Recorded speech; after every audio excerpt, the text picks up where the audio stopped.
गायत्री मंत्र। ओम भूर्भुवः स्वः तत्सवितुर्वरेण्यं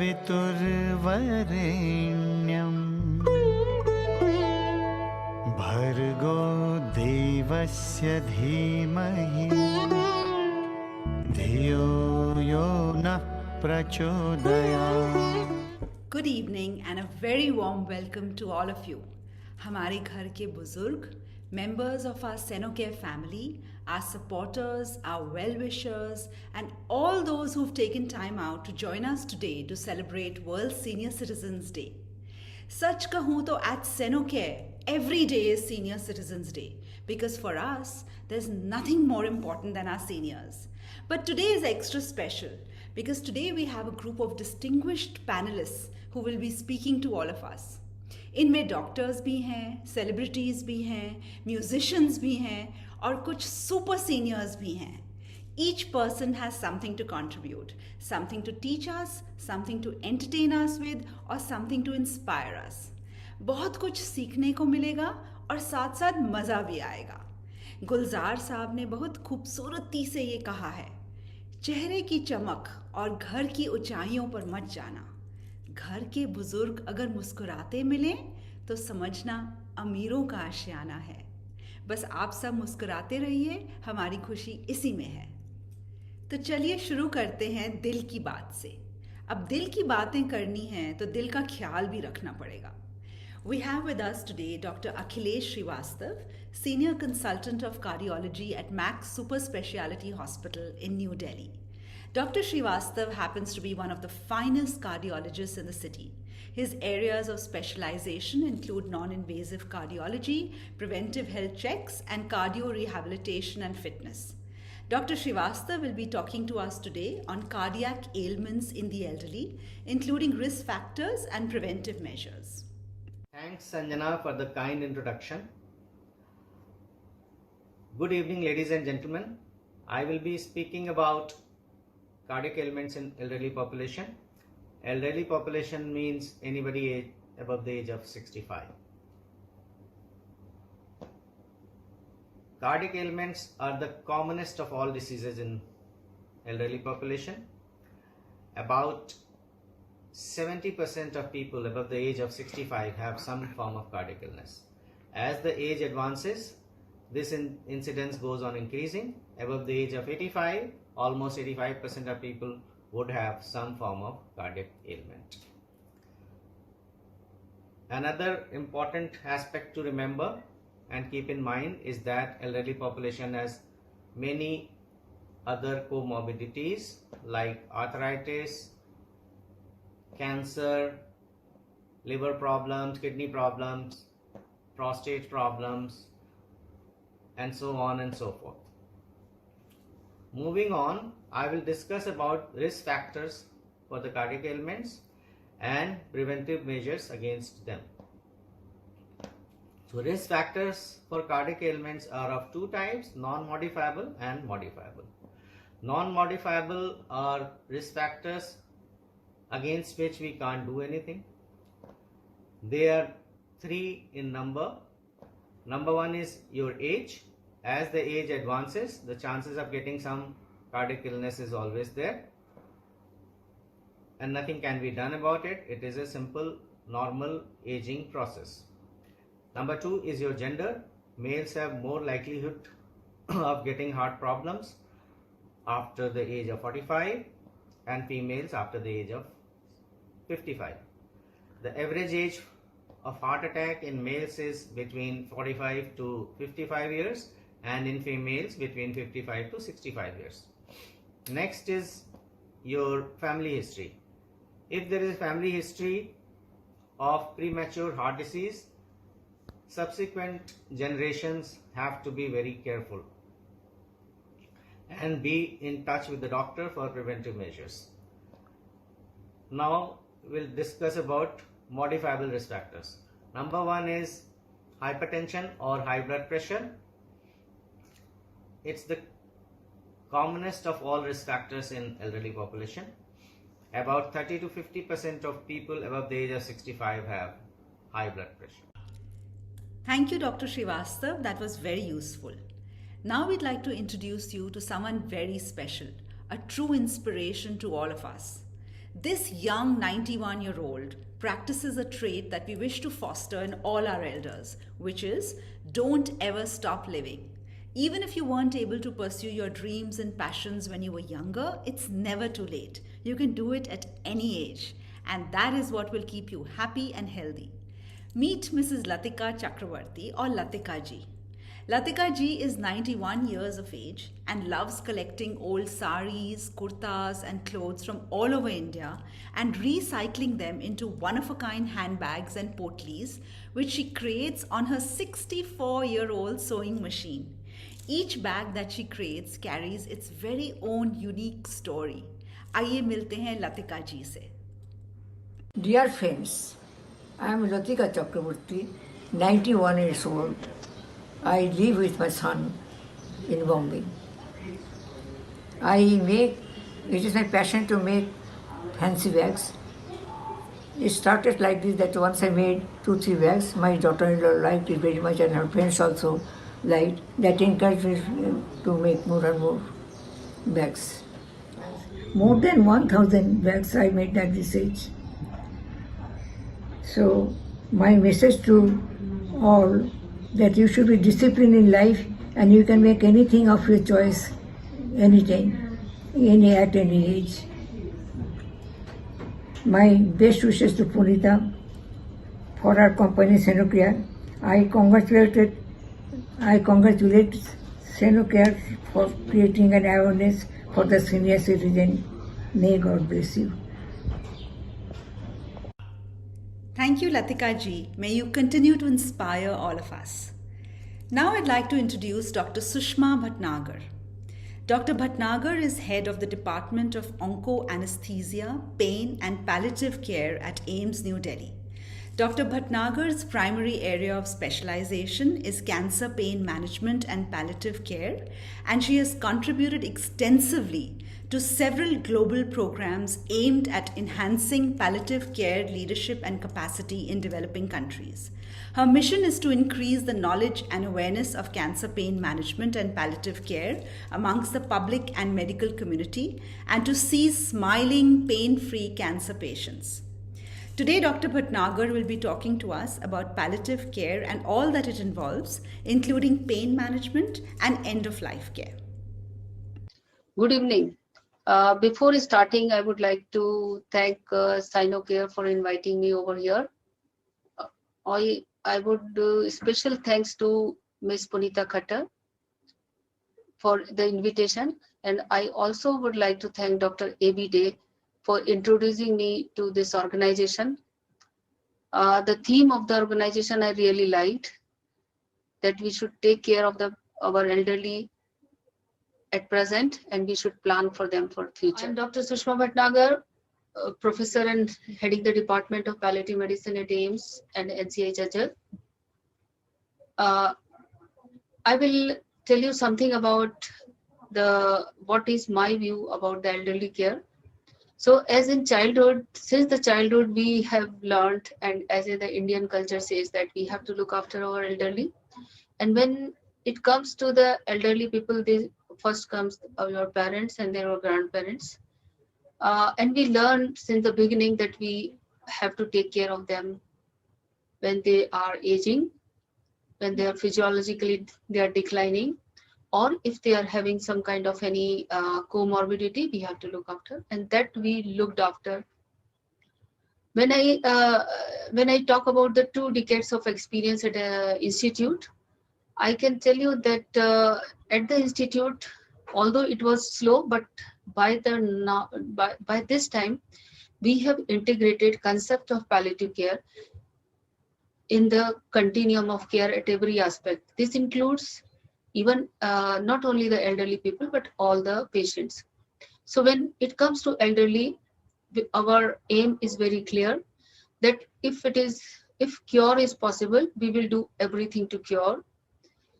If cure will not be possible, we will have a family meeting. We will discuss with the primary physician and family people. We will discuss about the person, at what is happening to this person, what is the realistic hope, and we will give honest information. And once they have understood well, we plan that how to take care of this person, whether in the hospital or in the hospice or at home. If we are sending home, we empower family members that how they should take care of their person when they are when they are taking them home. So this is what we have created at All India Institute of Medical Sciences, which includes two policies, that is, which also includes two policies, that is pain management policies and end of life care policy.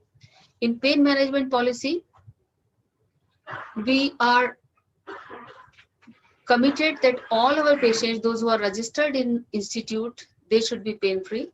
If an elderly person is admitted in the institute, we make sure that they should not have pain.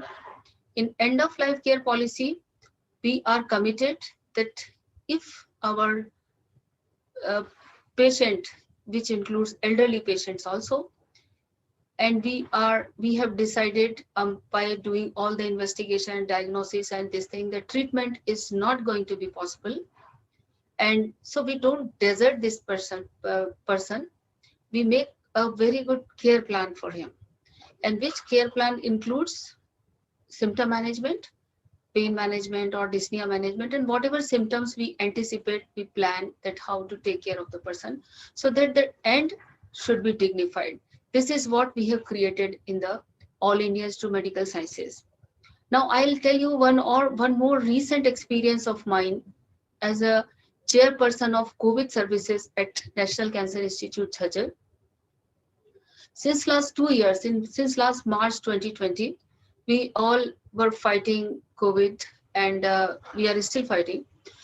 And what we have seen that what is my observation, that in wave one, there were a lot of elderly people, those who have come for admission, and there was a dire need to look after them differently. Means when they are in the COVID center, they are alone, they feel distressed, they feel, means COVID and death, people think synonymous, so they are fearful that they are going to die. So this is important for a doctor and for a nurse. We have made a very good robust protocol and for all these patients, including especially for elderly patients, that how we can give them a good counseling, how we can give them a confidence that we are always there for them. NCI Jhajjar in COVID center, we have made robust protocol for taking care of elderly patient, that they should gain confidence that they are not alone, they should not be fearful, and they should not be thinking that if they are COVID positive means they are going to die. So we have really made, and this problem was really aggravated when it came COVID wave 2. So you all must have known that it was a horrible time we all faced, especially for elderly. I have noticed many of my uncle and auntie, constantly they are calling me on my mobile. Auntie is admitted in one hospital, uncle is admitted in another hospital, and they all worried. They were worried. And what I have noticed, which I really want to tell you, that two important things, that it was important to give them a confidence that it's a difficult time, everyone is looking after them, and it is not necessary that they will never be able to meet. We are looking after them. Second important thing which we have noticed, that in wave 2 we have almost seen more than 2,500 patients, and what I have noticed, that out of 2,500 patients, almost 450 patients were more than 60 years of age, and out of 450 patients, only 22 patients have received vaccine. It is important here to realize that vaccine is very important in COVID, and especially for elderly. What is the next finding, which is very eye opener, that the people, those who have received both the vaccines, the severity of the disease was very mild and they could go home easily. But almost 250 patients, those who have not received a single dose of vaccine, the death rate was almost 35.5%. So this is again a very important finding which we have. I'm narrating from my own center, that this is important, that as the theme of this organization says, that we have to look after them today and we have to plan for future. So look after for today is that we should vaccinate, because this is the most important problem which is pondering around, which is on our head, that our elderly should not get infected with COVID. Once they are infected with COVID, and especially if they are having comorbidity, it is really difficult for medical fraternity to save them. So it is important that all our elderly should be vaccinated immediately, so that the severity of the disease will be less and we will be able to do better with them. Although as Indian culture suggests that we have to look after, and we look after our parents very well and our elderly very well, but this is also true that many of our elderly, they are alone. They take care of your elderly as you are well versed and you have been taught by in your culture, useful for them. Thank you very much. Thank you, Dr. Bhatnagar. Amongst the many supporters and well-wishers of Senocare, we have some highly respected and well-known public figures. One of them is Dr. Harbeen Arora, founder and chairperson of Women's Economic Forum and national president of the Women's Indian Chamber of Commerce and Industry, also known as WICI. Dr. Arora is a strong advocate for elder care in India and would like to say a few words to all of us. Namaskar everyone, I'm Harbeen and here to congratulate the National Council for Elder Care, led by our dear soul sister Punita as National President. A wonderful, wonderful event today on 21st of August, which is Senior Citizens Day. I know you've been doing, Punita, with all your team members, a great national strategy for putting up the elder care councils of WICI across all the states, so that there is a renewed consciousness and awareness, which is actually there in our Indian culture very much, but it's always good to revive and reinforce our commitment to the care of everyone, especially the vulnerable and marginalized, our parents, our grandparents, our elders, whose blessings have ensured that we arrive here today. So thank you for the beautiful, conscious, compassionate work that you're doing. It is our sacred duty and responsibility to do so. I wish you all the best. Thank you, Dr. Arora. Your good wishes mean the world to us. We're delighted to now welcome Mr. Vipin Raheja, Chairman and Managing Director of Napino Auto and Electronics Limited. This dynamic gentleman is a much admired leader in the corporate world and has taken his company to unprecedented heights. While most people know Mr. Raheja in his corporate avatar, not many know that he's also hugely talented as a singer par excellence. Today, Mr. Raheja has something special in store for us.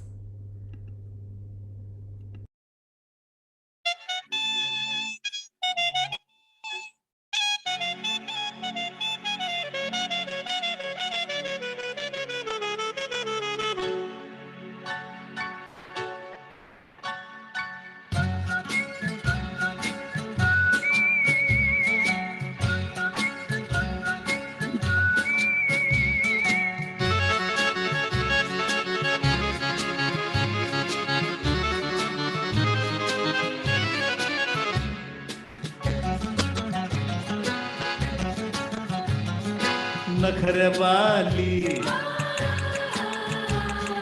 नखरवाली नखरवाली, देखने में देख लो है कैसी भोली भाली। अजनबी ये छोरियां दिल पे डाले डोरियां, अजनबी ये छोरियां दिल पे डाले डोरियां, मन की काली। वो तो कोई और थी जो आंखों से समा गई दिल में। डिडलिए डुडलुओ डिडलिए डिडलिए डुडलुओ डिडलिए।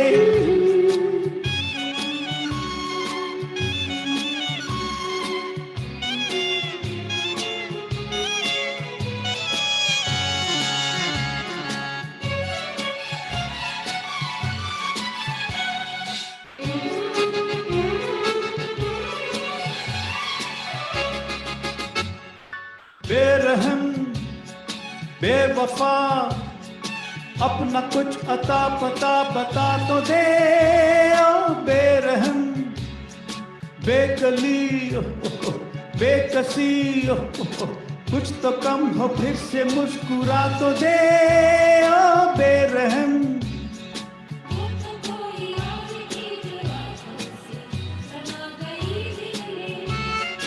वो तो कोई और थी जो आंखों से समा गई दिल में।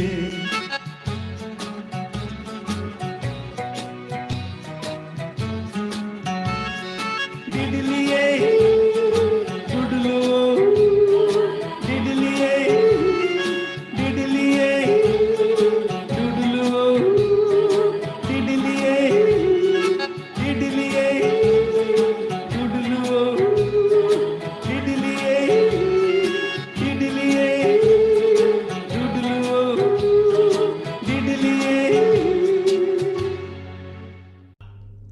Thank you, Mr. Raheja. That was lovely. Most of us know and are familiar with the terms elder care and senior care. But what is palliative care? Palliative care is care given to people living with a serious illness that doesn't have a medical solution. The goal is to provide relief from suffering and also to improve the quality of life for the patient. Today we have the privilege and honor to welcome Padma Shri Dr. M.R. Rajagopal, a distinguished doctor and also considered to be the father of palliative care in India.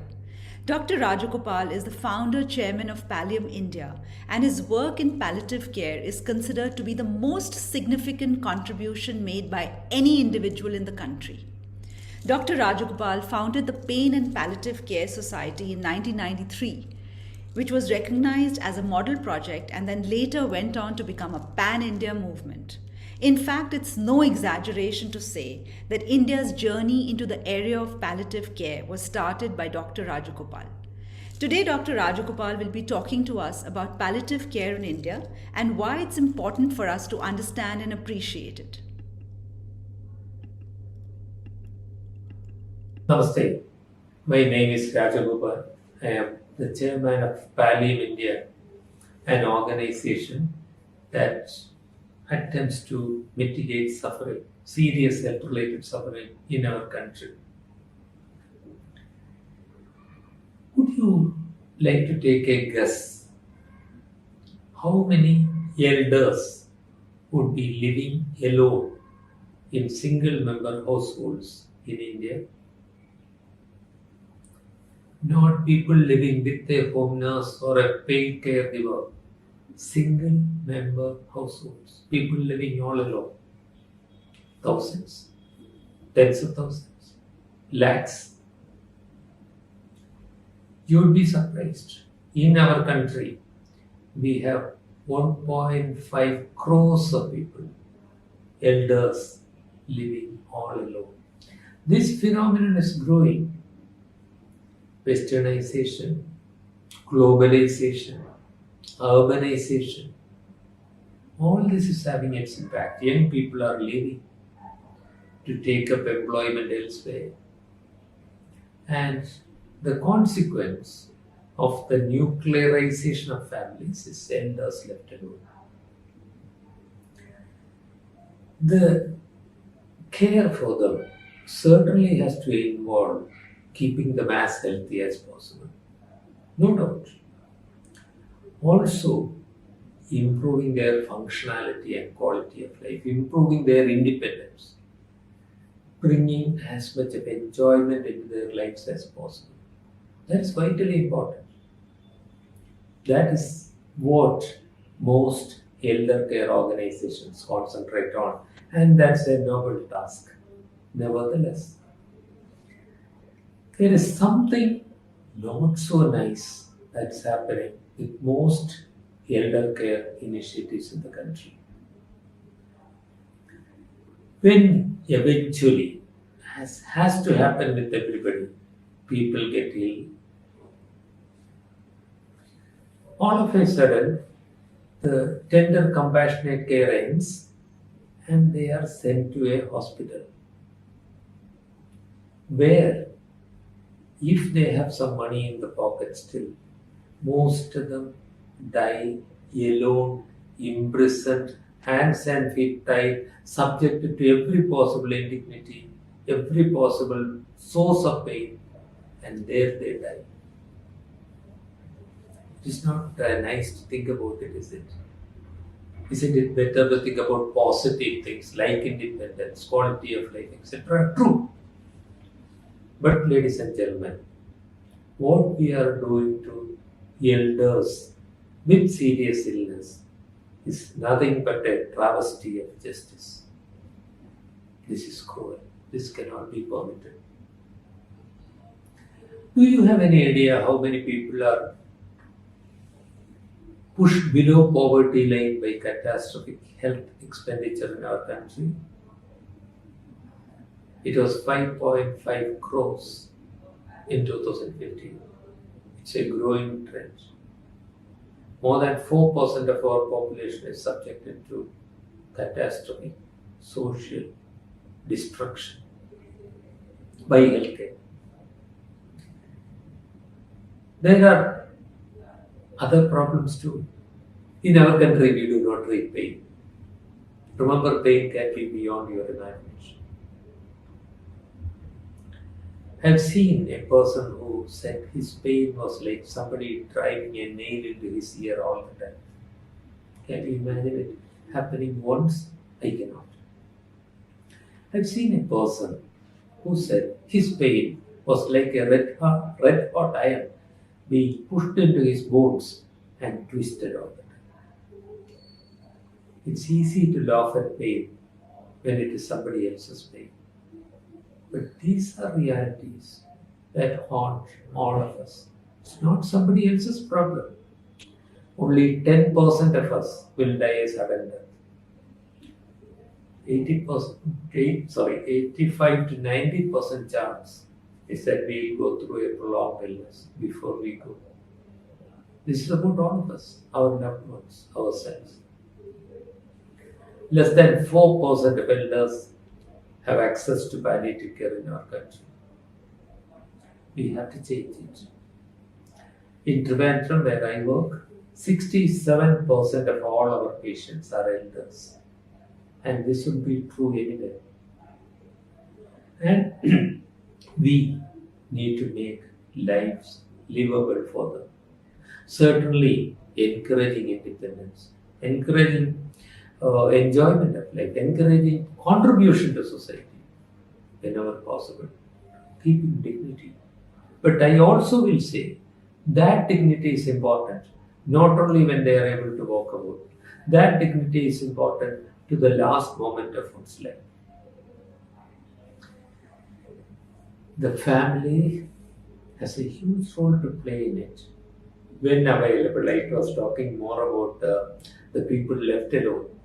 But when families are there, they are not prepared to face this. All of a sudden, the family member is expected to serve as nurse and doctor and everything rolled into one.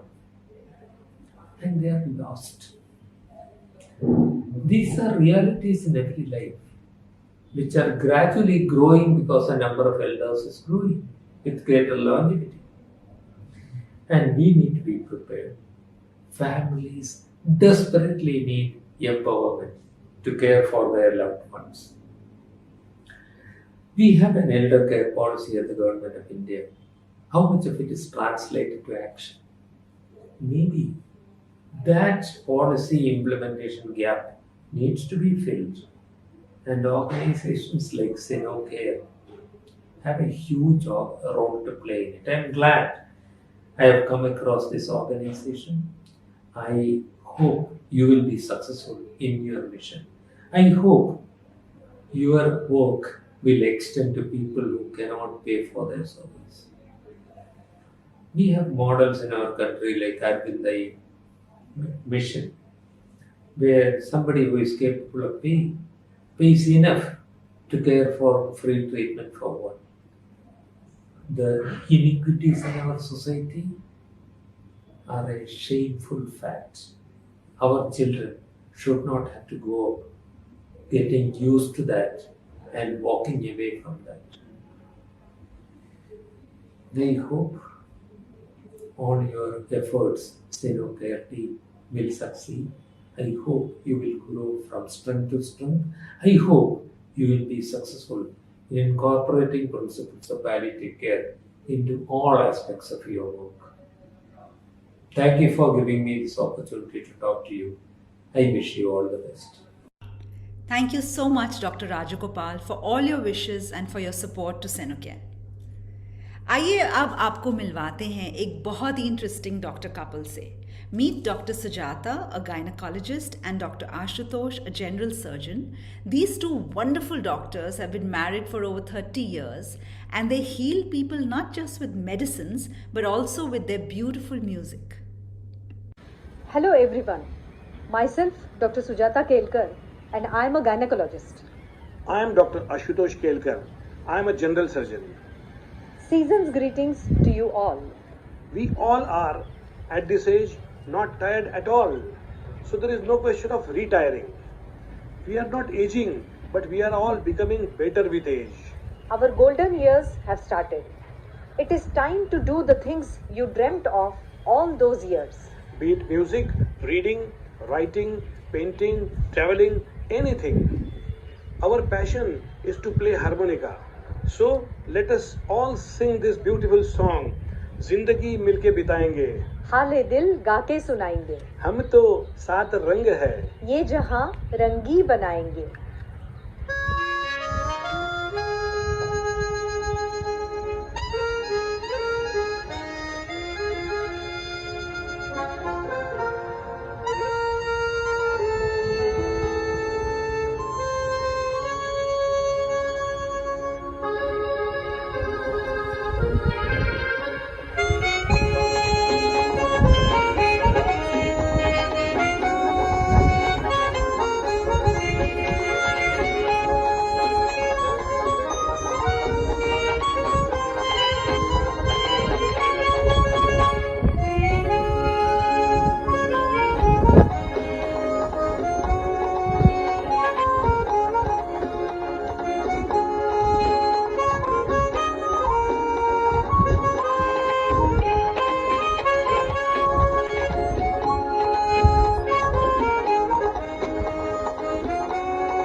Age is an issue of mind over matter. If you don't mind, it doesn't matter. But respect the age. Be careful to avoid injuries, because they not only take more time to heal but can make you invalid and dependent too. Being dependent is the last thing you want, isn't it? We never compare the generations and say that ours was better. No, we say that both were and are good, because change is the rule of nature. Either change or perish. But changing is a better option, isn't it?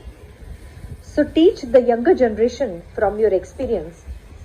Learn from them the technological advances. Now we are going to present a lovely song from movie Zamir. तुम भी चलो हम भी चले, चलती रहे जिंदगी, ना जमी मंजिल ना आसमां, जिंदगी है जिंदगी.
We profusely thank dear Punita Khattar of Senocare and her team, which provides 24 hours personalized elder care services in India, offering holistic treatment to the elderly by taking care of their littlest of the needs to the major ones. We are immensely happy to be associated with you on this auspicious Senior Citizens Day. Goodbye and have a great life ahead. Thank you so much, Dr. Sujata and Dr. Ashutosh. That was an absolutely delightful performance, one that we'll all fondly remember for a long time to come. Today we have the privilege of having with us Dr. A.B. Day. Dr. Day is a distinguished professor and former head of the Department of Geriatric Medicine at AIIMS, New Delhi. In fact, this department was established by Dr. Day himself in 2012. Dr. Day has been working to establish the field of elder care as a distinct speciality of medicine in India. He has been actively engaged in undertaking studies in various aspects of age-related diseases amongst the elderly population of India, and he has also written and published extensively on elderly health-related topics. Dr. Day is working with the WHO to develop a world-class training protocol and strategy for the development of elderly care in several countries across the globe, including in India. He was also awarded Vayush Shresht Samman for the Department of Geriatric Medicine in October 2014 from the Ministry of Social Justice and Empowerment, Government of India. Let's all hear what Dr. Day has to share with us. नमस्कार।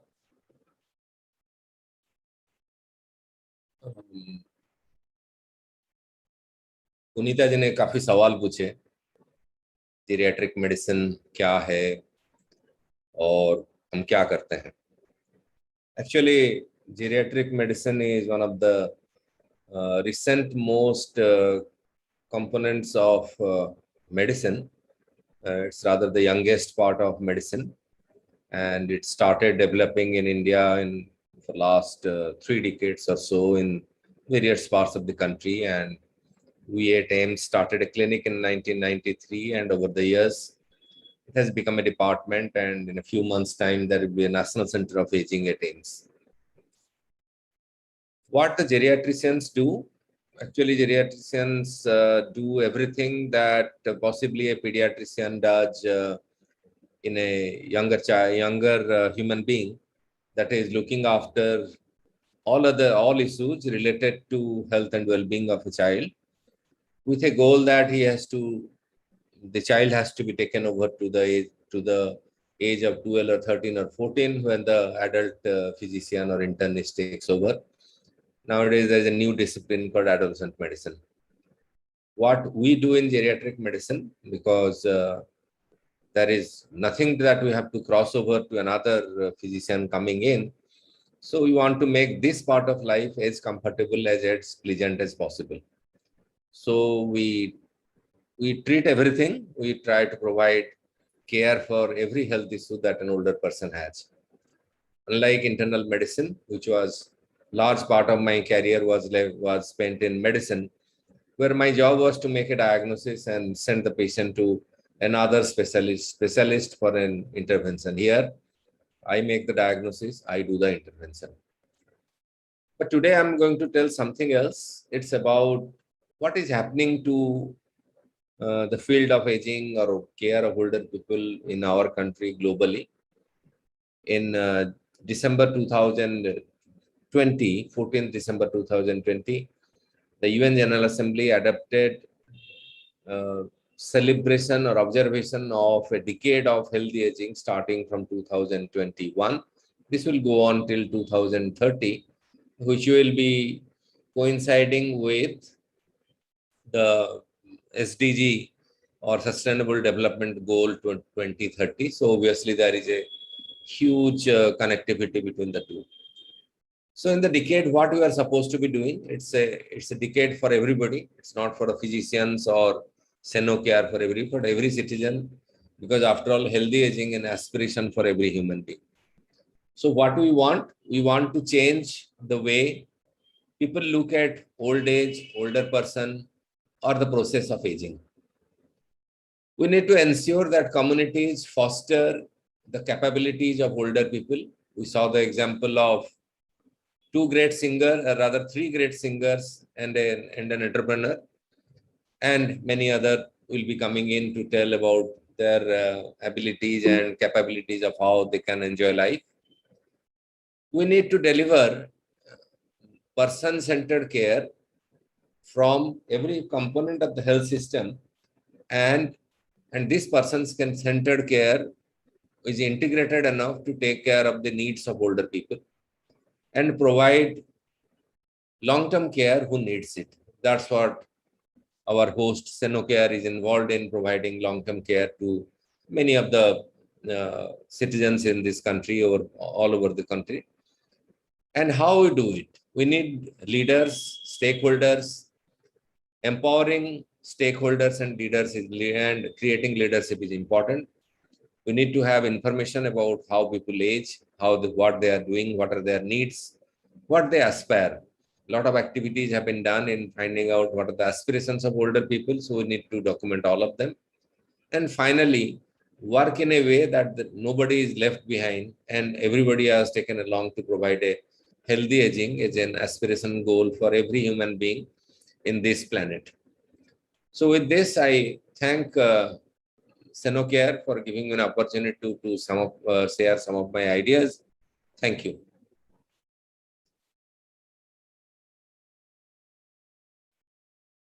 Thank you, Dr. Day. That was very useful information indeed. We're also very grateful to you for guiding and inspiring us in our journey. Now we come to the next guest this evening, Mr. Sanjay Kapoor.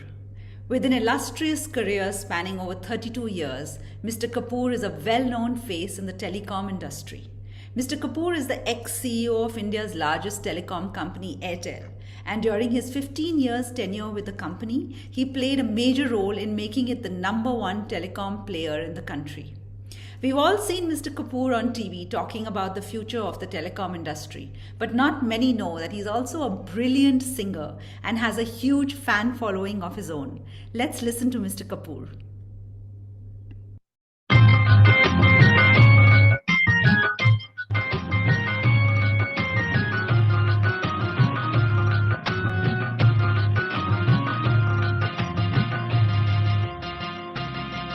मेरा रंग दे बसंती चोला, मेरा रंग दे, ओ मेरा रंग दे बसंती चोला, ओए रंग दे बसंती चोला, माए रंग दे बसंती चोला, ओ मेरा रंग दे बसंती चोला, मेरा रंग दे, ओ मेरा रंग दे बसंती चोला, ओए रंग दे बसंती चोला, माए रंग दे बसंती चोला।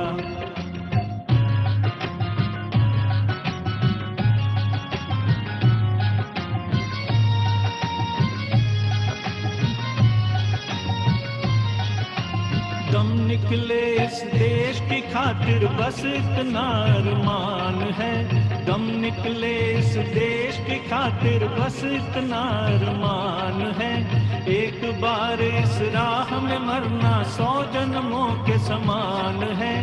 देख के वीरों की कुर्बानी, देख के वीरों की कुर्बानी, अपना दिल भी डोला, मेरा रंग दे बसंती चोला, हो मेरा रंग दे बसंती चोला, मेरा रंग दे, हो मेरा रंग दे बसंती चोला, ओए रंग दे बसंती चोला, माए रंग दे बसंती चोला।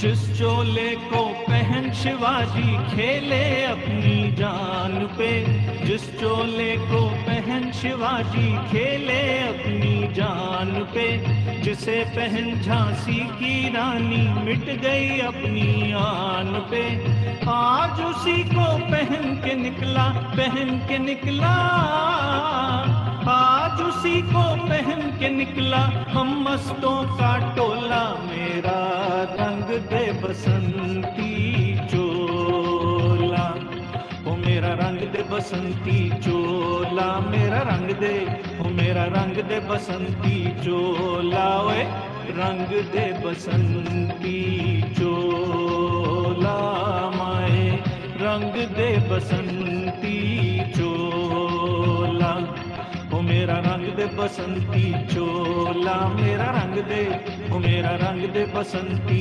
चोला, ओए रंग दे बसंती चोला, माए रंग दे बसंती चोला। Thank you, Mr. Kapoor. You're certainly a man of many talents. Let's move on to the next guest this evening. It was the year 1979 when a 21-year-old Nafisa Ali charmed the entire nation with her beauty and innocence in the movie Junoon. Today, that same Nafisa is still charming us with her grace, her dignity, and her ability to live life with a song in her heart. Nafisa Ji is indeed a woman of substance. She was the national swimming champion for India from 1972 to 1974. She was Femina Miss India in 1976 and second runners-up at the Miss International contest. Nafisa Ji has contributed to several causes in India, including having started the Orissa Cyclone Relief Fund and raising awareness of HIV amongst the people of India. We are very proud and privileged to have Nafisa Ji on the advisory board of Senocare. Let's listen to what she has to say to us today. Hi, this is Nafisa Ali. Do you know that I always wondered what it would be like after I'm 60? I was always concerned that I was growing old, I'd be a senior citizen. But now at 64, I think it's honestly great fun. I have freedom of choices, my kids are all well established, my husband is basically fine, and I have all the blessings of my family, my friends. I had so many dreams and I was happy that I accomplished most of them. I was a great sports person, as some of you may remember. Sports was something that meant the world to me. It made me work really hard. It gave me huge direction. I would also call it muscle memory, the memory to fight for what you believe in, the ability to do your best, not to be cowed down. And this I have applied in my life as long as I can remember. And now, as a senior citizen,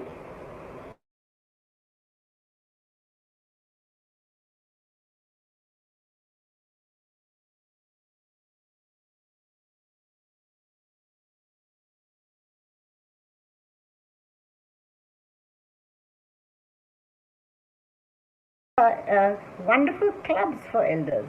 I know elders love playing cards. I remember my mother-in-law and my father-in-law used to play cards till the very end of their lives, like they were like 85. So 90, my dad was 93. He was totally active even after a stroke. He never let things bog him down. He loved traveling. Of course, I looked after him really well. And that's how I feel elders should be taken care of, and maybe we can show the way to all our little kids. Even siblings are so important in each other's lives. It's important to know that you're not alone, that Senocare becomes, I think, a response team, that maybe you don't know how to pay your bill, or you don't have the energy to go to the hospital, or you need some medical checkups. They can come and take you there. So Senocare, I would like to congratulate you, wish you well, and may your tribe and your strength grow. And please, please, always do the sincere work that you have done, because if there's one thing that I've learned, and that is the core of our being is in good health, spirit, and laughter. So don't lose the little child in you. Play some music, dance like nobody's watching. Who cares? As long as your muscles, mind, blood circulation, and motivation is unique and strong. Okay? Love you guys. Wishing you all the best. And Senocare, you are really what makes a difference. So God bless and keep up the good work. Thank you so much, Nafisa ji. You're truly an inspiration to all of us. Thank you for being a part of our Senocare Advisory Board and for guiding and motivating us at every stage. Our next panelist is not just a highly reputed clinical scientist, but also an ex-army medical officer. Dr. Major Joyita Banerjee is currently working with the Department of Geriatric Medicine at AIIMS. Dr. Joyita undertakes studies in the research of various kinds of cancers in the elderly population, their proper assessment and care, patient quality of life, and palliative care. She is the national representative for India for the International Society of Geriatric Oncology, working on a study on late life cognition and dementia in the older population. Today, Dr. Joyita will be speaking to us on issues related to cancer in the elderly population. Thank you, Sanjana, for the kind introduction. Good evening, everybody, and greetings to my esteemed co-panelists. Regards and best wishes to all our senior citizens on World Senior Day. The world population is aging. People are living longer. I feel it's a privilege to live longer, but we should count our blessings if we can lead a healthy life. We should live long and a healthy life. So my research work mostly concerns cancer in the older adults, and today I'll be speaking to you about this disease. What are the challenges faced by the patient or the healthcare giver? What are the signs and symptoms we should be looking for, we should be aware of, so that we can diagnose this condition at an early stage? So we'll be talking a little bit about cancer in the older adults, how it is different from cancer in younger adults. In the treatment, when we try to treat an older patient with cancer therapy, the coping power is much less than a younger adult. Also, as in an older adult, cancer may not be the only problem that the patient might be having. The patient might be having side by side many other diseases or comorbidities that I just told, that they might be having different diseases which have to be managed together with cancer, which is not there in younger age group. Also, there are some age-specific problems like difficulty in hearing or vision, difficulty in balance, more falls. There might be difficulty in memory. There can be dementia or forgetfulness. So these all things can plague an older person who is having cancer. So having a cancer in older age is like a two-edged sword. So there is a cancer to be taken care of, and side by side there might be so many other comorbidities that have to be managed. So this proves a challenge. In old age, there might be other issues like financial dependency, emotional dependency, psychological issues like loneliness or depression, which might aggravate the problems already faced with cancer. And this all has to be, during management, we have to think about all these things. There has to be a holistic management. To the signs and symptom, what we should be aware of.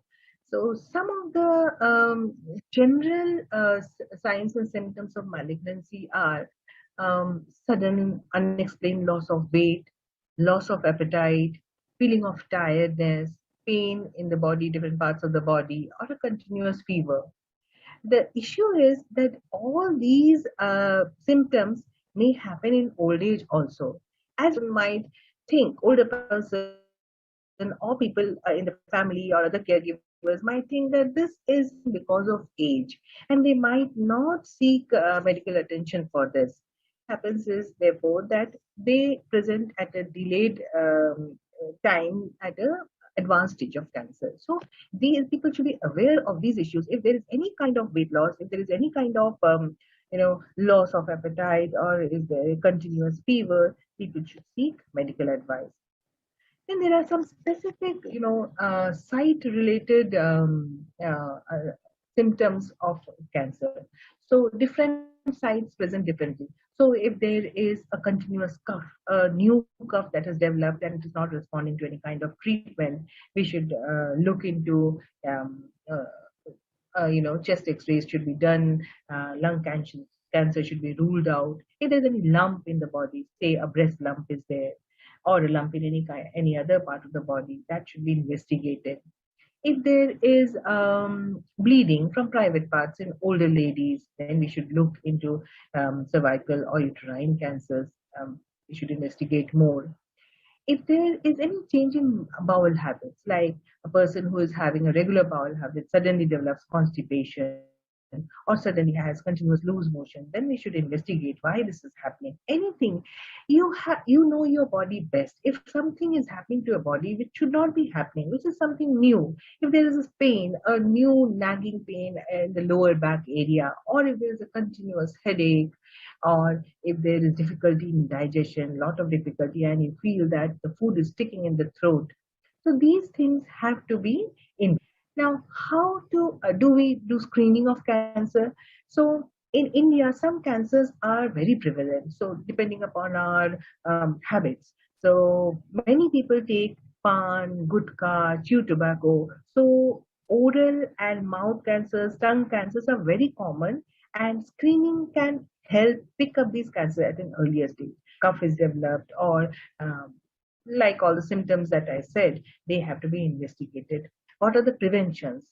First and foremost is a healthy lifestyle. So we need to take care of our diet. Healthy diet is goes a long way in keeping you healthy. A healthy, nutritious diet, a balanced diet, regular exercise. Some kind of moderate exercise should be carried on to the old age, keeping the joints mobile and walking or keeping oneself active. It's very important to keep healthy and maintain a healthy lifestyle. About management of cancer in the old age, what should be our aim? So it is much different from cancer in the younger age. A younger adult has much life left to live. So always the aim is to cure the cancer, how aggressively we can treat the cancer. Same is not true about old age. In old age, people have lesser life to live. They have limited life left to live. So the focus should be on maintaining that remaining quality of life. How best we can support them if the cancer, mostly older patients, they present at a later stage of cancer. While drawing a management plan for the older adult, all these things need to be taken care of, and a comprehensive and holistic care plan should be made. So in an older adult, mostly since they are dependent, caregiving is something very common. But if they are plagued by chronic life-threatening disease like cancer, they need, or dementia, they need constant caregiving. And mostly caregiving is informal in our settings. So informal caregiving means there is no specific training given to the caregiver, and the caregiver is mostly a family member. Either it might be a spouse or a son or a daughter-in-law, somebody in the family who takes the duty of caregiving for the ailing elder person. So coming to the end of my presentation, I think I need to thank Senocare for such a you know such a good initiative and a humanitarian initiative. It was my pleasure to take part in it. Thank you very much. Thank you, everybody. Thank you so much, Dr. Joyita. That was very interesting and very useful information. When we were kids, our parents identified talents in us and nurtured these talents. And thanks to all their efforts, we are where we are today. Sometimes it works the opposite direction. Ravina Suri, daughter of Mrs. Harbhajan Kaur, did the same thing for her mother. 5 years ago, at age 90, Harbhajan ji had only one regret, that she had never earned any money on her own merit. Her daughter Ravina recognized her mother's immense talent and motivated her to start her own homemade mithai business in Chandigarh. Harbhajan ji now runs a roaring business of besan ki barfi and various chutneys and achars. In fact, when Ravina's daughter got married, she insisted that the wedding invites must go with Nani ke haath ki mithai. And her Nani Harbhajan ji made 200 kilos of besan ki barfi for her lardly granddaughter's wedding. How amazing is that? Unbelievable, right? Let's hear what this super Nani has to say about her life's journey. सत श्री अकाल जी, मेरा नाम हरभजन कौर, मैं 95 साल की तरन ताਰਨ ਦੇ ਰਹਿਣ ਵਾਲੀ, ਉੱਥੇ ਦੀ ਜੰਮ, ਉੱਥੇ ਪੜ੍ਹੀ ਲਿਖੀ, ਜਿੰਨੀ ਕਿ ਐਜੂਕੇਸ਼ਨ ਸੀ ਉੱਥੇ ਉਸ ਟਾਈਮ ਤੇ, ਸਾਡੇ ਟਾਈਮ ਤੇ ਉਹਨੇ ਸ਼ਾਦੀ ਤੋਂ ਬਾਅਦ ਅਸੀਂ ਆਪਣੇ ਘਰ ਬਣਾਏ। जिस तरह रूटीन से घर अपना सी चलाया, बड़ा अच्छा जिंदगी का बड़ा अच्छा सोहना टाइम। जो मन च खास सी पढ़ाई सी वो ठीक है, जिन्नी क है सी उन्नी क नहीं। बाकी असी अपने घर बैठ के वेला टाइम नहीं बिताया, अपने आप में बिजी रख के बिताया, कुछ ना कुछ करदे इत्थों तक पहुंचे। वेला टाइम मैनू औखा लगता ते ना ही दिल लगता, तो कुछ ना कुछ करते रहने नाल टाइम का पता नहीं सी लगता भी कित्थे इत्थों तक पहुँच गए। हुण टाइम देना हुण साडा अपना पर्सनल,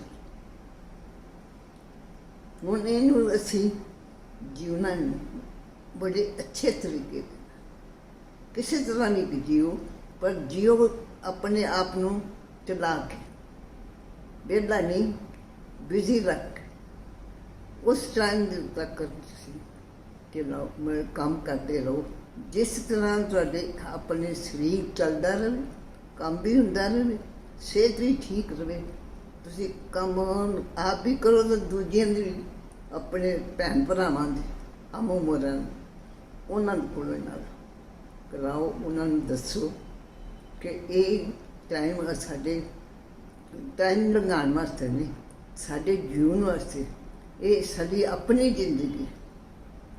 छोटी मोटी तो बच्चों के नाल सब कुछ ठीक है, मगर हुण जिहड़े बच्चे हर कोई सियाने आप अपने कामां ते अपने बच्चों च बिजी, ते असीं लोग जिहड़े ने हुण कल्ले कल्ले महसूस करते इस लंघाउण वास्ते, इस अपने आप नूं खड़े होने वास्ते इसमें टाइम उसे कुछ ना कुछ करके लगाना। तो मैं अपने भैन भरावां हम उमरां मेहनत करन दी अरदास करांगी। Thank you, Harbhajan ji. I'm sure you've inspired many nanis and dadis who are watching this show. We've learned a lot today and also heard some wonderfully inspiring stories. And now our audience has many questions for our esteemed panelists. So I'm going to now hand over to my colleague and co-founder of Senocare, Mr. Sarthak Khanna, to take over the Q&A session with the panelists.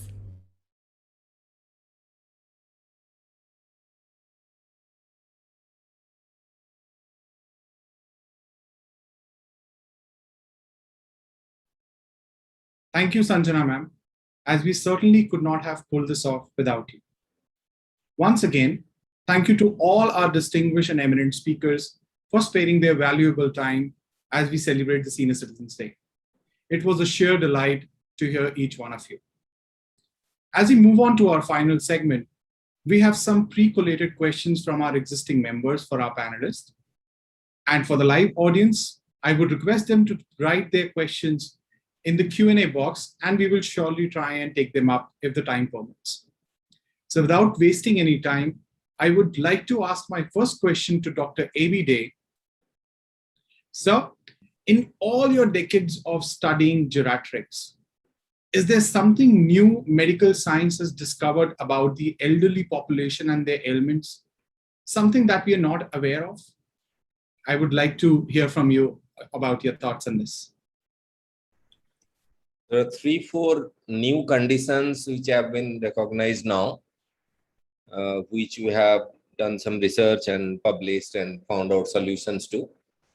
One is wastage of muscles with age, that is sarcopenia, that older people tend to lose their muscle, and in the business of geriatrics, the legs are as important as the heart is, because unless the person is mobile and active, the rest of the system tend to shrink and collapse as soon as possible. At this point of time, we are trying to find out what are the norms for diagnosis in India, because it's a diagnosis is a bit tricky. So we are trying to sort that out. The other entity is called something, is an entity called frailty of aging, that older people tend to become weak. The complaint that we often hear that we are feeling very weak, no desire to work, lot of fatigue. And this entity has emerged in last about 15 to 20 years, which I did not read in medical school. And we found that older people who are frail tend to have more diseases, disability, getting admitted into hospital, getting dependent. And we did some research in trying to address old age frailty, and we thought very guided physical activity with focus on lower limbs and nutritional supplement can improve state of frail health in older people. At this point of time, my current research focus is on aging of the brain in the form of cognitive aging that Dr. Banerjee referred to, and we are carrying out one of the largest study in the world looking at how older people age with respect to their mind. And some of our publications have come, and we are looking at cognitive aging, because there have been you may have heard about a new drug coming for Alzheimer's disease. So if we can diagnose people in the early phases of Alzheimer's disease, we can use this drug and try to reverse the failure of the brain aging. So these are some of the entities, but more importantly, the expertise of my department lies in handling older people in a state of delirium. And I always claim that we are the best in managing people who have got acute confusional state and delirium in the setting of acute illnesses. We do that better. And it's a very complex branch of medicine, and we learn every day. That's what I can humbly summarize as to what my feeling and what my experience is. I totally second your thoughts, sir, that you are one of the best in the country to handle such situations. I would like to take quickly another question for you from the audience. So here's the question. My father is 90 years old. He keeps refusing to eat. Why does he do so? And how do we handle it? This is very common, what we have heard from a lot of our elderly members as well and their family members. So what's your thought on this? Yeah, this entity is called anorexia of aging, because as we age, our need for calorie and food goes down, because our basal metabolic rate is at a slower pace. So we don't need that much of calorie or energy that we need at the age of 18 years. So obviously, if there is not much of need for food, the appetite will not be there. But more importantly, older people do take a lot of medications, which are sometimes not warranted, including vitamin, calcium, etc., etc. And a lot of cardiovascular drugs they do cause loss of appetite, and they may be harboring some chronic disease which has not been detected. So it's important that small feeds or whatever his father wants to have, and just have a look at general state of health in terms of any chronic disease present or not, and learn to live with it.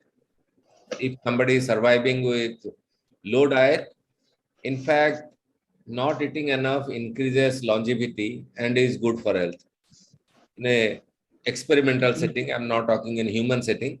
So if he's not taking, probably after ruling out any chronic disease in him, small diet with very nutritious diet would help him, like having a lot of protein and calories probably help the gentleman. Great, sir. Really appreciate your enlightening thoughts on this. My next question is for Dr. M.R. Rajagopal. Sir, why is there a lack of awareness of palliative care in India? What could be the possible reason for this? I would request Dr. Rajagopal to mute. No problem. I would say mainly two reasons. One is that it's a relatively young field and things change slowly in our country. From last year, 2019, it is part of the curriculum of for medical students. So things are changing towards better. The other reason is that we don't want to think about those things. We say, be positive, think of good things. Very nice. You can always think of staying healthy. But the wiser way of handling it is to stay positive, stay healthy as long as possible, but also to remember that everybody has to have an illness and die someday. Human mortality continues to be 100%, despite all scientific advances. And only 10 to 15% of us will die a sudden death. Being prepared for that means the society has to stop thinking about this current concept of forbidden death. We try to fight death to the last moment to keep the heart going. It doesn't make sense. It's more important to have good quality of life, as good as possible till the last moment. Dr. Day just now said, requested the questioner to live with it. If the grandfather stops or takes less food, what are we doing? We want the grandfather to eat as much as we want him to, what we want him to. He needs less food. He wants to eat what he likes. And that is something that we have to accept after excluding the medical conditions. And this is the same thing. We have to be prepared to think about death as the inevitable consequence of life. That our elders will fall in, that we will also fall in someday, and strive for the best quality. If we are able to think about it, palliative care will become more popular. Great, sir. I totally agree with you. Staying positive is the one of the biggest, right thing or good thing to do to stay healthy and live long. So I would like to ask my next question to Dr. Banerjee. Doctor, at times the treatment of cancer can feel more traumatic for elder patients. As a doctor, how do you balance the cure of the disease versus the quality of life? This is a very important question, and I think you have hit the nail on the head. So what I was talking about is, as we age and cancer in the elderly, many times we have to accept that they come to us at a very later stage, and sometimes we cannot go in for an aggressive treatment, though the caregiver or the family or the patient party may want it, but we cannot do it. That hampers the quality of life very badly. But it's like a peer pressure, like we say, peer pressure. What will the relatives say if we don't get our father or mother treated? So this again, as our respected seniors, Dr. Day and Dr. Rajagopal said, this is an acceptance. This is a mindset. We have to accept that this is how much they will live, and we have to accept death. So in cancer, later stage of cancer, somewhere we have to accept that this is it. There is no cure now. It is only care now. And care is important for the quality of life. So it is all about acceptance, Sarthak. So the balance has to be done not only by the physician, but it has to be a shared decision making where we, take talk to the patient and the patient party, and we make them understand that this is how it is, and this is the remaining life left, and now we cannot go in for aggressive treatment, and now we should, more focus on the quality of life, the quality of death. How we have to talk about the quality of death here also. So the death should not be bad. That should also be nice, and it should be in the best possible way. So this depends more on us, the all of us, not only the physicians, the and another thing that I wanted to say here, the shared decision making part is again lacking in our society. What we do is we usually won't tell the patient about, if it's a diagnosis of a cancer or a life threatening disease. The patient relatives really don't want us to talk to the patient about it, which is not right. The patient has all the rights to know what is happening, and the patient gets an idea that something is happening to him or her. So we are supposed to make them understand what is happening to them and the relatives, and there should be a shared decision making. So that's what I have to tell about this topic. Thank you so much for your thoughts, ma'am. I certainly second that. And it's very difficult to see our loved one to be in such pain, but that's how the life is, I guess. Thank you so much for your thoughts on this. So my next question is for Nafisa ji. So Nafisa ma'am, of the various spheres of life, like being a sports person to an actor, an activist, and many more, which one for you was a wow moment? Well, everything has contributed to the person that I am today and helped me in my life and made me the activist, actor, athlete, mother that I am. Great. And when are we seeing you next on the big screen? Well, I just acted in a film in Bombay, and amazing. I don't know when it will come out, December or Jan, I don't know. Great. Looking forward eagerly to see that. Thank you. So my next question is for Dr. Akhilesh Srivastava. Doctor, you said that the cardiac ailment are the most common ailments amongst the elderly population. What is the reason for this? And is this the only case in India or worldwide? What's your thought on this? Good evening. Can you hear me? Yes, absolutely. All right. So I said cardiac ailments are most common in elderly age group. It is statistically proven that cardiac ailments are the commonest cause of ailments. Of all the ailments, commonest is cardiac illness. Now, reason is the process of aging. As you are aging, your arteries are getting thicker and the cholesterol deposits are happening, and they become stiff, more and more stiff as your age advances. Also, you have some risk factors in in the family or in your habits, like smoking. If you are a smoker, your chances of getting a heart problem is much higher. If you have diabetes, if you have hypertension, and most important is your family history. If you have a family history of heart disease, you are likely to get it at a much younger age than what one would expect you to be. At the age, suppose somebody is going to get a heart problem at the age of 60, but if there is a strong family history, you might get it at the age of 50 or 55. So these are the risk factors I have already enumerated. 5 important risk factors: smoking, hypertension, that is high blood pressure, high blood sugar, high cholesterol level, and the family history. If these factors are there, chances of getting heart problems are more. And the most important is, two most important factors are, we are not actually tuned to be exercising too much.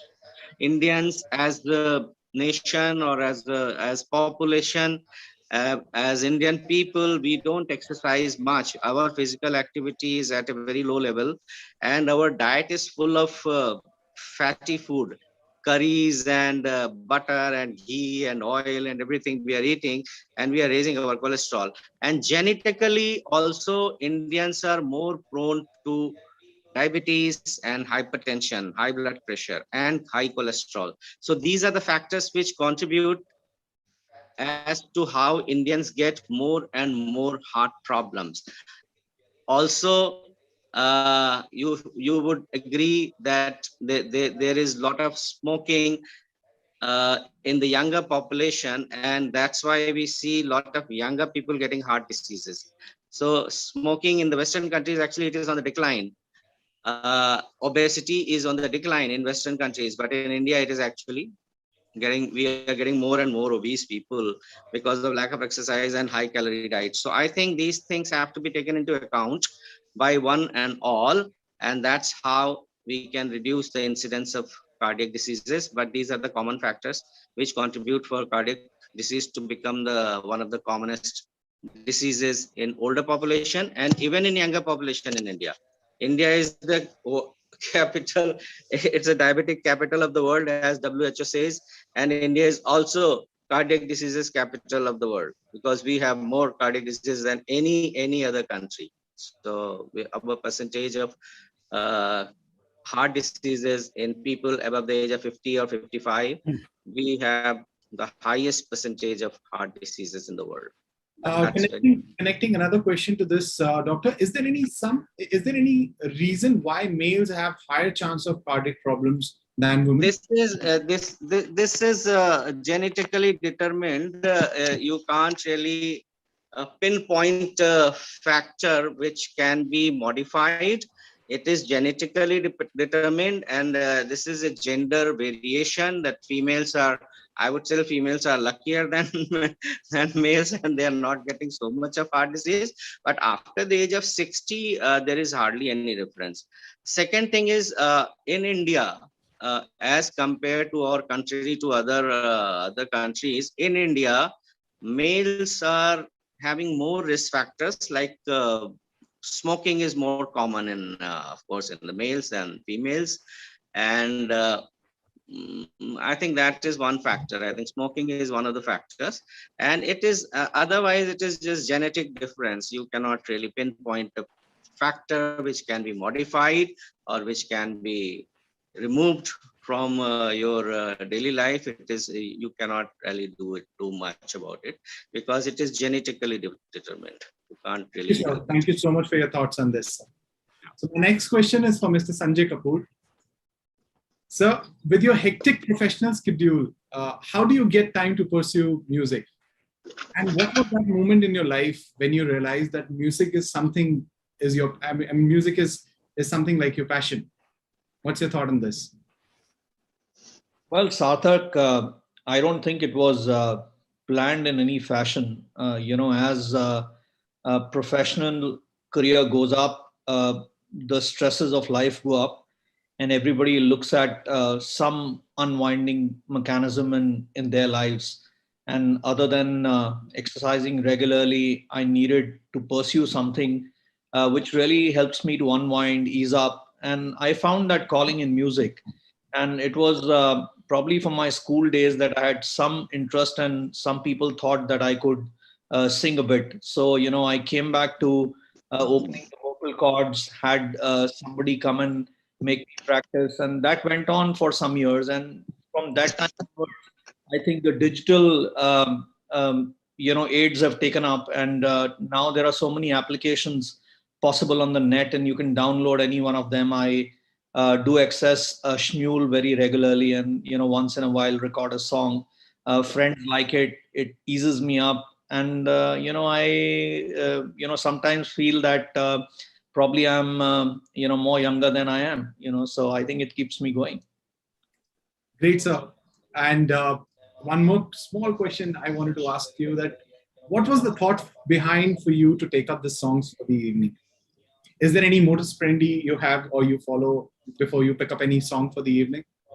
No, actually, when Punita spoke with me, at that time, all the Independence Day celebrations, especially the 75th year, this year, were making it very obvious for me to pick up something. And, I think Bhagat Singh is one such leader, patriotic leader that universally is accepted and liked by everybody. And this film of 1965 on Bhagat Singh is something that I watched several times in my life, and every time I've watched it, I've cried, like many others. And why this particular song? Because there are 6 songs in that film, and Prem Dhawan has done excellent music, composed excellent music for the film.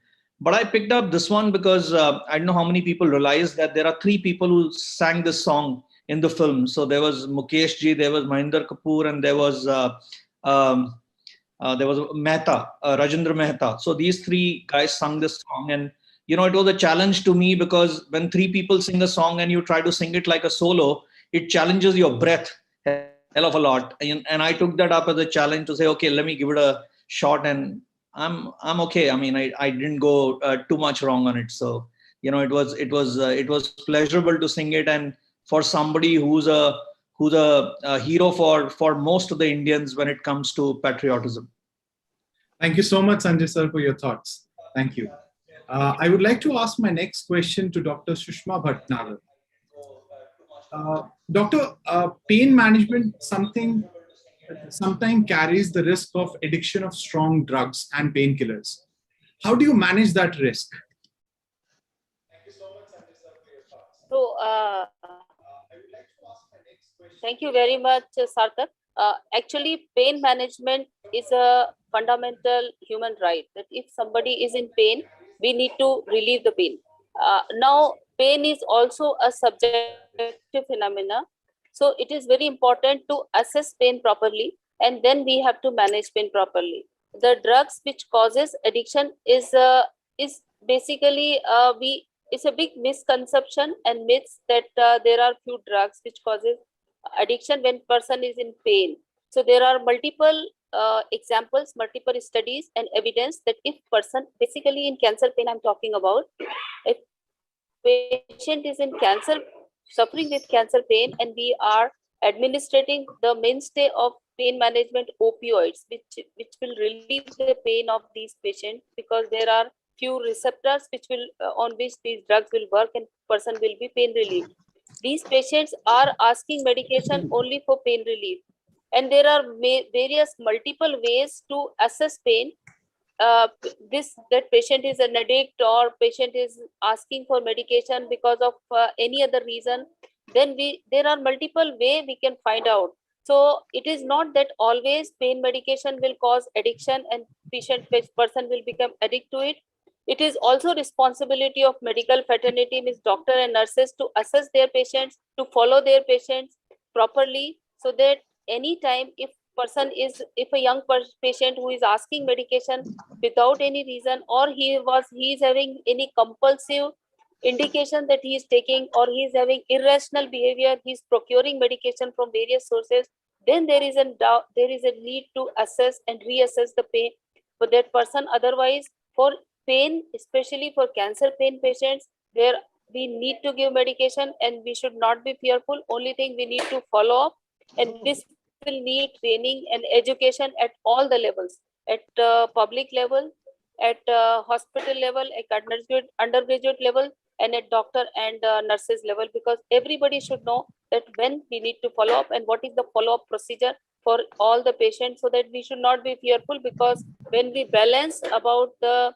illicit uses to medical use, we always find that we are worried about illicit use, and most of the patients remain deprived of pain medication. So there has to be a balance of giving medication versus not giving medication. Thank you. Thank you so much for your thoughts on this, Dr. Bhatnagar.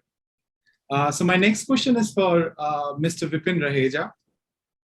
And this is something I would personally would also love to ask you. Were you never tempted to take music as your career over the profession you are in? Well, no. Actually, it's always been then, what you call, I would say, business in our, since my, what you call this, childhood. It's my life. Actually, it's just a hobby for me, which I really enjoy. Great, sir. And it is definitely a pleasure to hear you. So keep following your hobby and the way you are. Thank you so much for this. I would quickly like to take up my next question for Dr. Shrivastava once again, and this is from the audience. So doctor, here's the question. I'm 60 years old with 25 years old son and 85 years old father-in-law who's unable to walk. I wanted to do best for them, but often feel frustrated and tired resolving various challenges between my son's education, my in-laws' medical treatment. I get mentally drained and find myself constantly in a state of anxiety. How do I draw a balance between this? Okay, I would like to know the particular person. Does he have anybody else in the family, or he's the only person looking after his father-in-law and his son? Uh, he has to share the responsibility with his wife. I mean, if he has his wife is there, or some other children are there, or some other relatives are there, and some friends. You should have friends who can you can delegate some duties to your friends to look after your father-in-law. They can attend to his phone calls and whatever is required, because one person cannot be looking after two people in the house. If his father-in-law is a heart patient or whatever ailments he has, his doctor should be in, I mean, they should be in touch with the doctor all the time, most of the time, and they should have a family doctor who is like a family doctors are always like your family, so they always try to sort out your problems. But I would like in more in detail what is his father-in-law's illness or ailment, and does his son also have some disease or some medical issues. Unless I know the exact problem, I cannot really answer this question, what should be done. But if I know the particular problem the father-in-law has or the particular problem the son has, then I can guide him. In general, I would say he has to share the responsibility with somebody in the family or with his cousins or nephews, nieces, whoever is around, and his friends. That might help. I have no idea what is the problem, what is the medical problem with these people. So I it may understand. be. I understand. And it was very insightful, and I'm sure that it is a great learning for the viewer as well for asking after asking this question. So my next question is for Dr. Sujata Kelkar and Dr. Ashutosh Kelkar. So if you're there on the screen, I'll take up the next question and come back to Dr. Kelkar. Oh, he's there. Yeah. So, Kelkar, it is mesmerizing to see both of you in one screen and using the same instrument. Is that a coincidence or out of love and affection to each other? In fact, I took up harmonica as sorry, I'm sorry. That's okay. As physiotherapy for my lungs, after my bypass surgery. And then I was struggling because music was not in my genes. And then I was struggling to get along. And then Sujata, who is a vocalist, she also took up harmonica to help me out. And then both of us went together. So good to hear.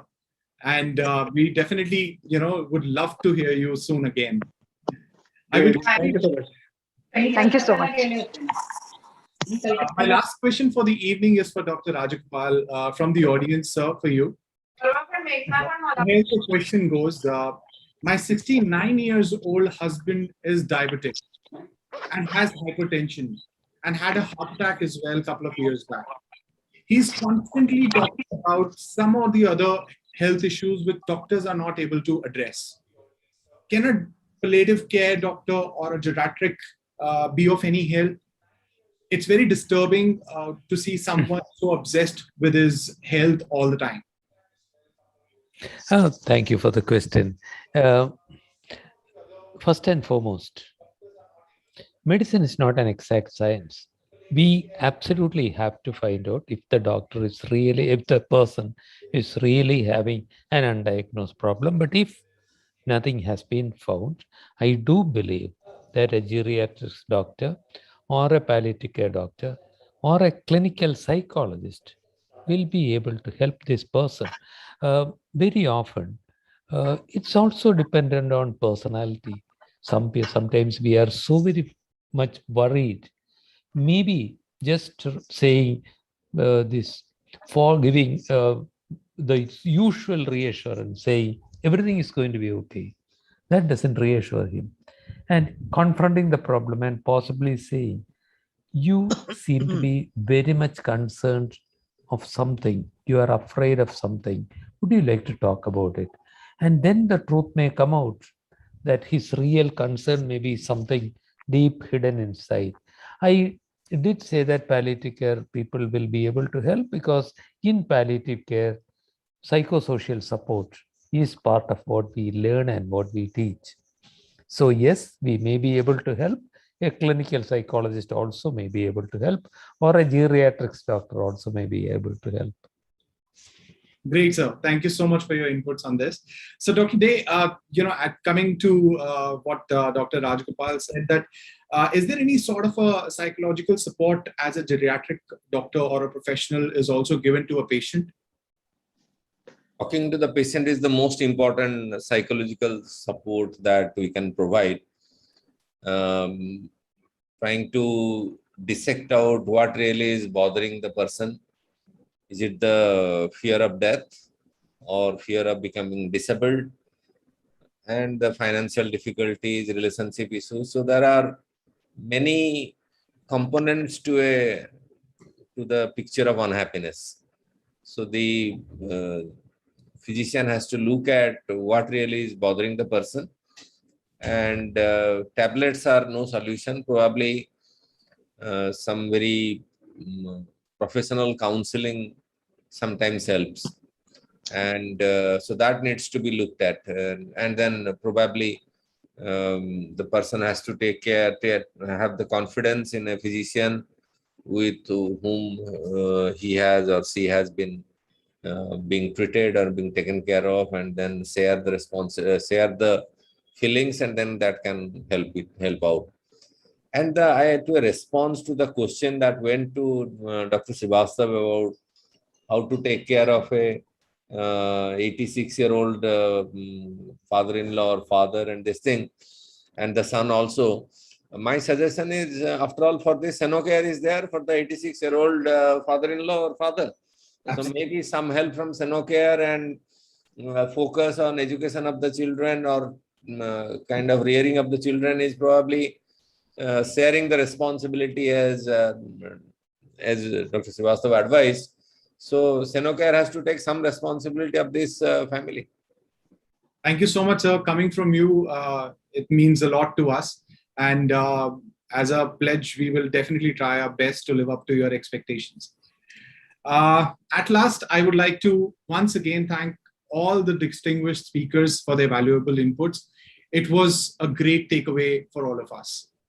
We're truly fortunate to have speakers from various arenas today. And now I would like to take a pleasure to invite the backbone of Senocare, our Managing Director, Ms. Punita Khattar, to share a few words with us. Thank you.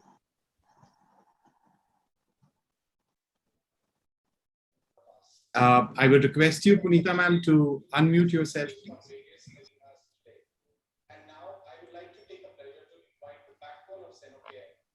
Namaste to all my valued guests.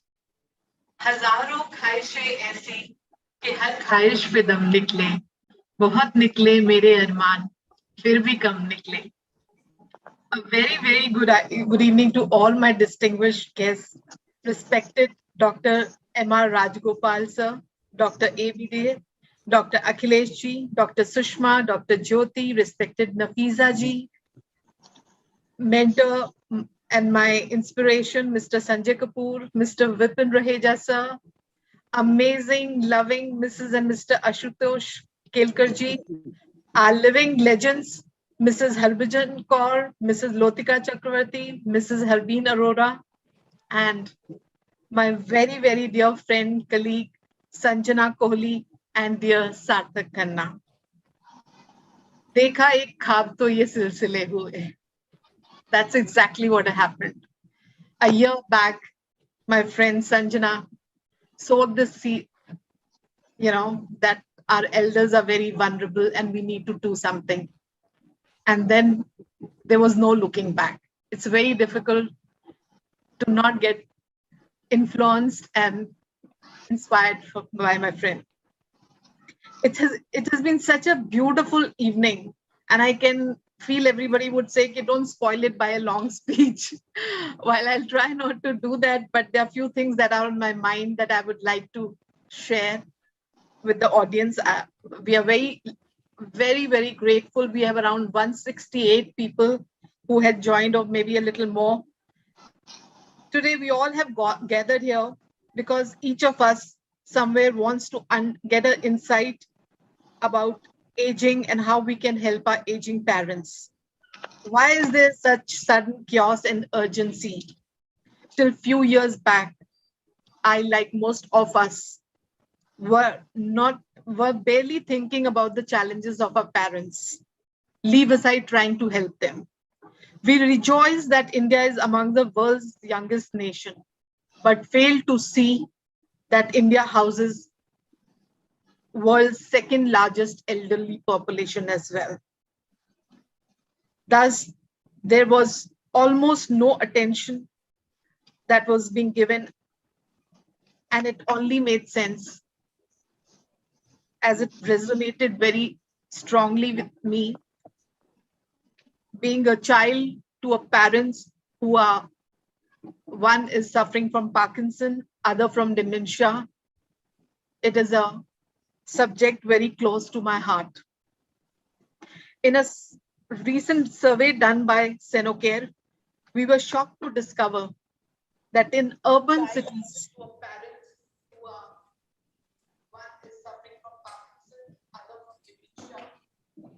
80%, we are getting echoed.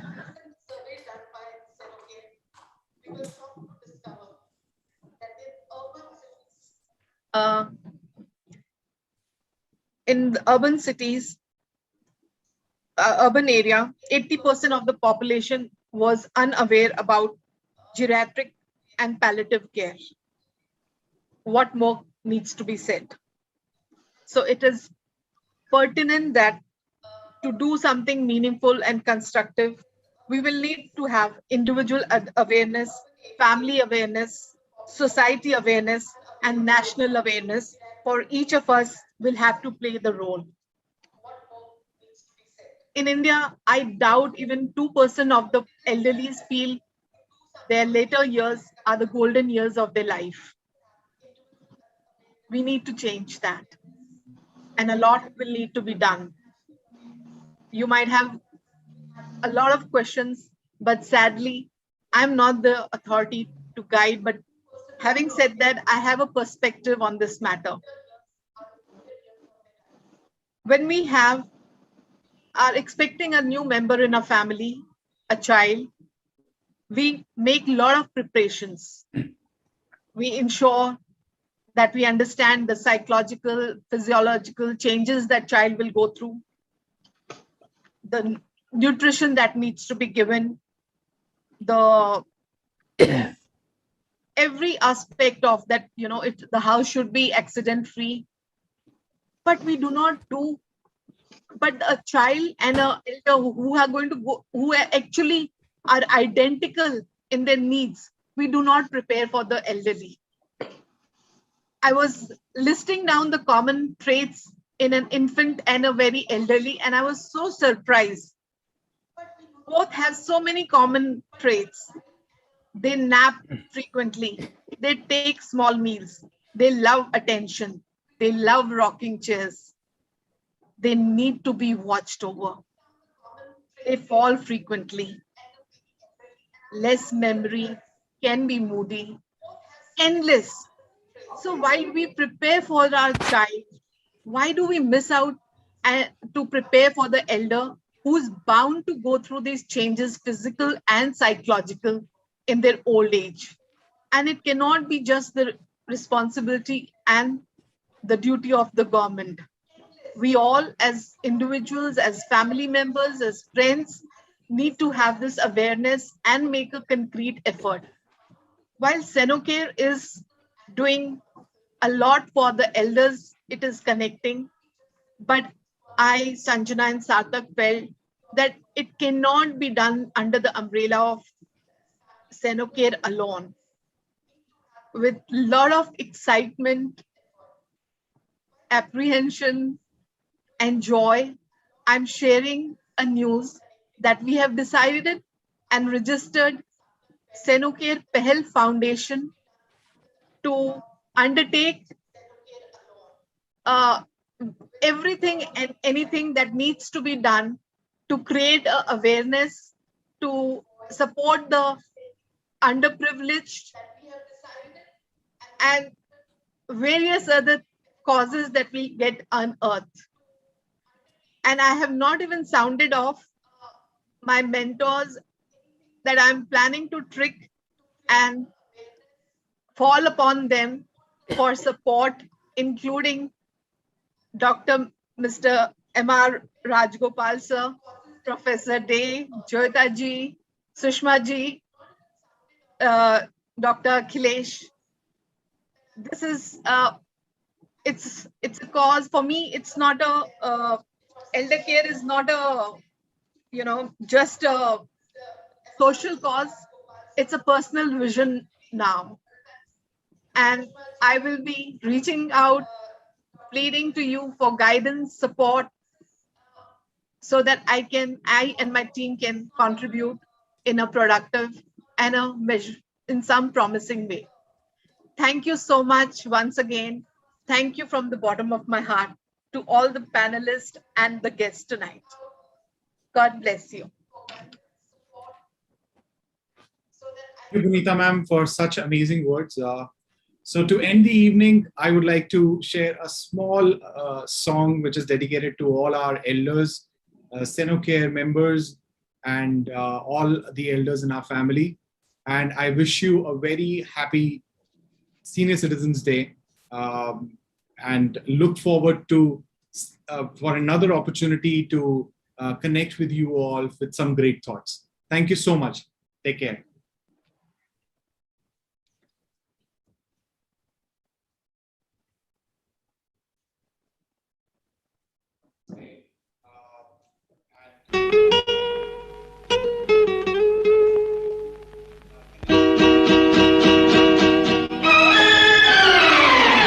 ना हो बस में तेरे कुछ भी माना, तेरा धर्म है अपना कर्म निभाना।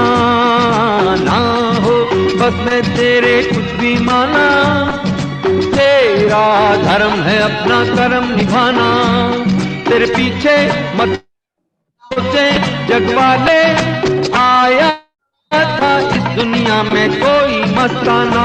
धर्म पम हर दिल को तेरी याद आए तेरे बाद, इतना तो करता जा फिर दुनिया से डोल। एक दिन बिक जाएगा माटी के मोल, जग में रह जाएंगे प्यारे तेरे बोल। दूजे के होठों को लेकर अपने की कोई निशानी छोड़ फिर दुनिया से डोल। एक दिन बिक जाएगा माटी के मोल, जग में रह जाएंगे प्यारे तेरे बोल।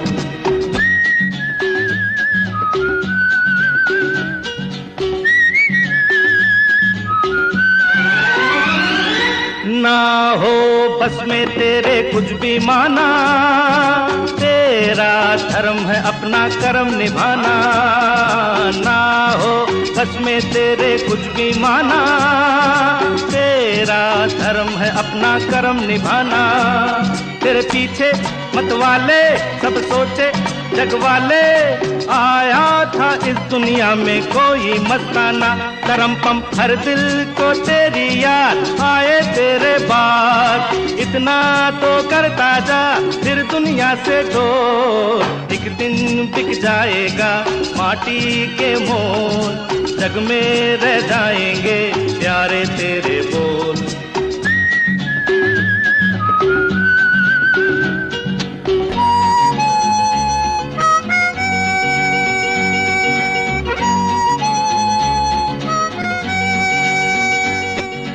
एक दिन बिक जाएगा माटी के मोल, जग में रह जाएंगे प्यारे तेरे बोल। तुझे